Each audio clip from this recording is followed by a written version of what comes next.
বাসায় বসেই বানিয়ে ফেলতে পারবেন এরকম নরম তুলতুলে গোলাপজাম মিষ্টি। আর এটা বানানোর জন্য বেশি কোনো উপকরণ দরকার নেই, শুধু একটু গুঁড়ো দুধ হলেই হয়ে যাবে। আর এটা খেতে দোকানের চেয়ে তো অনেক বেশি বেশি মজা লাগে, আর বানানো অনেক সহজ। আর এটা যদি সবগুলো টিপস যদি ফলো করতে পারেন একদম হুবহু এরকম দোকানের মতো মিষ্টি হয়ে যাবে। তাহলে চলুন দেখে নিয়ে যায় কীভাবে বানিয়ে ফেলা যায় এরকম মিষ্টি।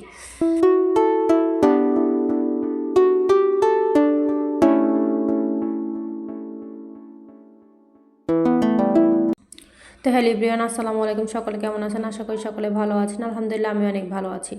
তো আজকে আমি বানাবো গোলাপজাম মিষ্টি। এই জন্য আমি নিয়েছি উষ্ণ গরম দুধের মধ্যে একটু এক চা চামচ সুজি ভিজিয়ে নিয়েছি। ভিজিয়ে সাইডে রেখে আমি এখন মিষ্টির জন্য ডো করতে যাব।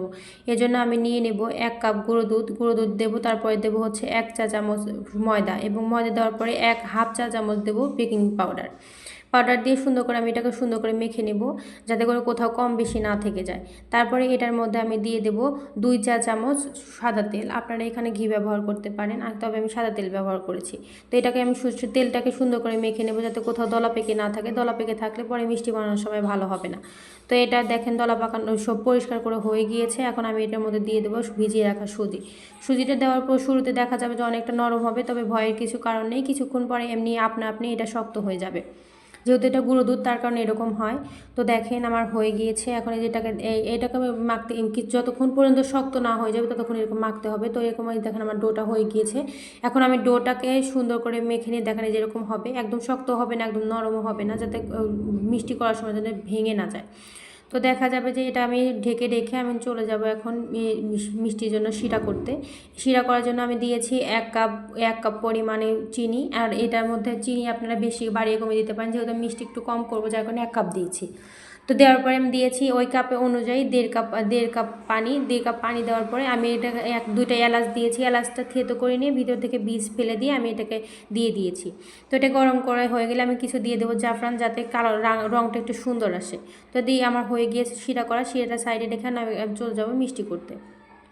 তার আগে আমি যে প্লেটে মিষ্টি করে রাখবো সেটাতে আমি তেল ব্রাশ করে নেব। সুন্দর করে তেল ব্রাশ করে না নিলে দেখা যাবে মিষ্টি যখন করে রাখা হবে তখন উঠানোর সময় একটু স্টিকি হয়ে যাবে। তো হয়ে গিয়েছে। এখন আমি দেখেন ছোটো ছোটো করে মিষ্টি করে নেব। মিষ্টিটা দেখা যাবে যে আপনারা এই আয়তনে আপনারা ছোটো করেও করতে পারেন, বড় করে যে কোনো শেপ দিয়ে নিতে পারেন। তবে আমি বেবি সুইট বানাবো যার কারণে একটু ছোটো করে শেপ দিয়ে নিচ্ছি। আর এটাকে দেওয়ার সময় এটা যখন করবেন মিষ্টির শেপটা দিবেন তখন খেয়াল রাখবেন যাতে ফেটে না যায়। ফেটে গেলে দেখা যাবে তেলে দেওয়ার সাথে সাথে আরও বেশি ফেটে যাবে, দেখতে খারাপ লাগবে, মিষ্টিটাও একদম পারফেক্ট হবে না।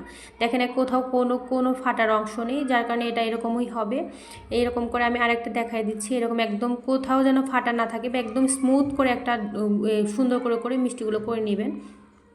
তোমার মিষ্টিগুলো করা হয়ে গেছে। এখন আমি কড়াই তেল গরম করতে দিব। তেল গরম করতে দিয়ে একদম হালকা যখন একটু গরম হবে তখনই মিষ্টিগুলোকে আমি দিয়ে দেবো। মিষ্টিগুলোকে দিয়ে আমি সুন্দর করে এটাকে ভেজে নেব। আর এই দেখেন এই যে ভাজার সময় খেয়াল করবেন যাতে আমার এই তেলটা একটু কম হয়েছিল, যেহেতু ফ্রাই প্যানে করে দিয়েছিলাম, যার কারণে এক পাশে একটু লেগে গিয়েছিল, সমস্যা নাই। তো আমি কড়াইটা একটু কাট করে নিয়ে আমি তেলটা যেখানে একটু বেশি হয়েছে সেভাবে দিয়েছি। আপনারা চাইলে পারলে এখানে একদম তেলটা একদম ডুবা তেলে ভাজার চেষ্টা করবেন, অথবা ছোটো পাতিলে করার চেষ্টা করবেন যাতে মিষ্টিগুলো একদম ডুবে যায় তেলে দেওয়ার সাথে সাথে। তো দেখেন আমার মিষ্টিগুলো ভাজা হয়ে গিয়েছে। এখন এইগুলোকে আমি শিরার মধ্যে দিয়ে দেবো। দেখেন একটাও মিষ্টি ফেটে যায়নি। তো দেখেন শিরার মধ্যে দিয়ে দিলাম। এখন শিরার মধ্যে দিয়ে এটাকে ভিজতে একটু সময় লাগবে, 2 অথবা 3 ঘন্টা।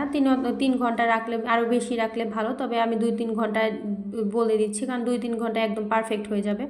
তো এই দেখেন হয়ে গিয়েছে। এখন আমি দেখেন এই যে উঠিয়ে নিয়েছি। এই দেখেন কতটা সুন্দর হয়েছে মিষ্টিগুলো দেখতে একদম পারফেক্ট হয়েছে না দোকানের মতো। আর এরকম করে যদি এই ট্রিক্সগুলো ফলো করতে পারেন তাহলে আপনাদের মিষ্টি এরকম একদম দোকানের মতো পারফেক্ট হবে। তো আমার ভিডিও যদি আপনাদের কারো উপকারে এসে থাকে তাহলে একটা লাইক করবেন, কমেন্ট করবেন এবং শেয়ার করবেন। আর আমার চ্যানেলটাকে সাবস্ক্রাইব করতে ভুলবেন না। আজকের মতো বিদায় নিচ্ছে। আসসালামু আলাইকুম।